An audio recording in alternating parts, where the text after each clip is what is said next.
In this video, I'll be talking about the fat burning zone and relating it to metabolic rate.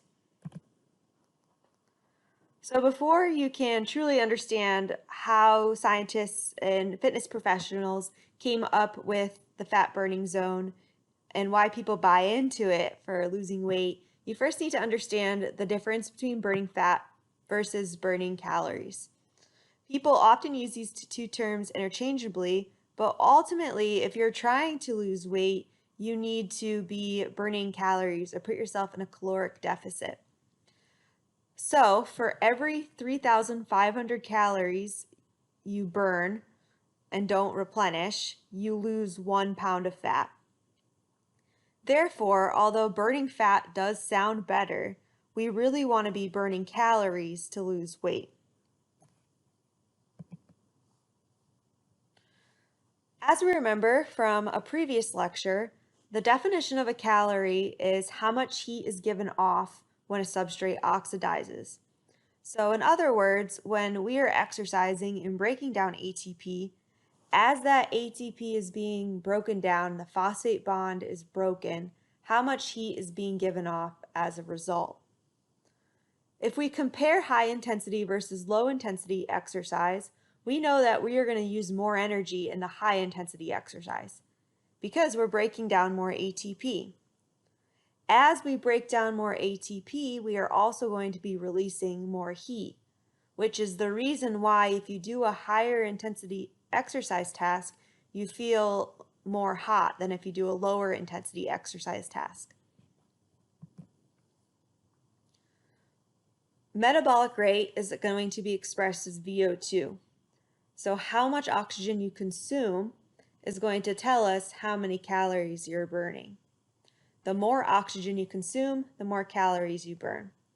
As we did in lab this week, we were able to use VO2 in liters per minute and convert it to calories. So for every 1 liter of oxygen you take in, that's going to equal 5 calories per minute.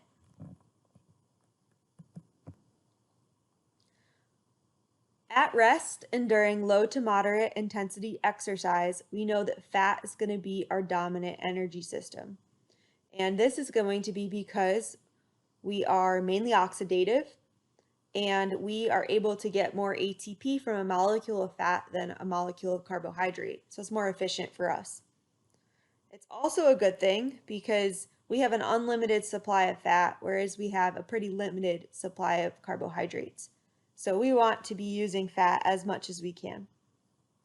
During high intensity exercise, however, carbohydrate metabolism is going to be more dominant.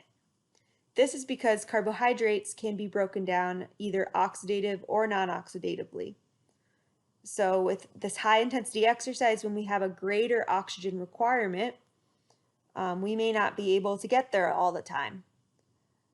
So we can still use carbohydrates to make energy even if we're not consuming enough oxygen.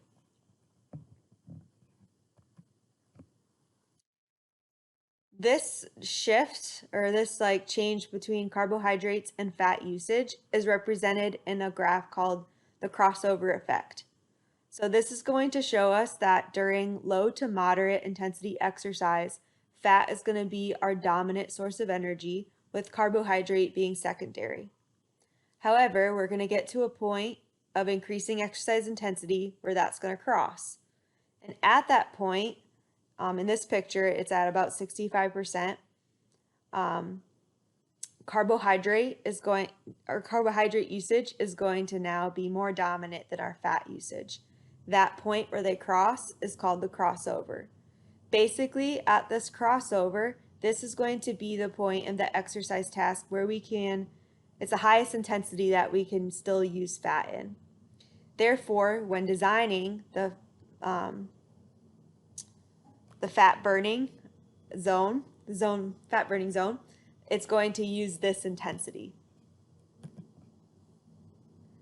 So our fat burning zone is going to be between 60 and 70% of heart rate max. Heart rate max we know is determined by taking 220 minus your age, and then if you wanted to figure out the 70%, you do 0.7 of that. Like I said in the previous slide, this is going to represent maximal utilization of fat. It's the point where we just have enough oxygen to continue to dominantly be oxidative.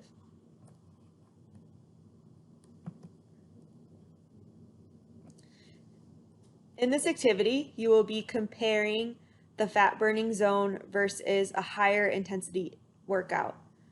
From this, you'll be able to compare the calories burned between the two intensities, and you will also think about some instances of when it would be beneficial to exercise in the fat burning zone versus when it would be more beneficial to exercise at a higher intensity.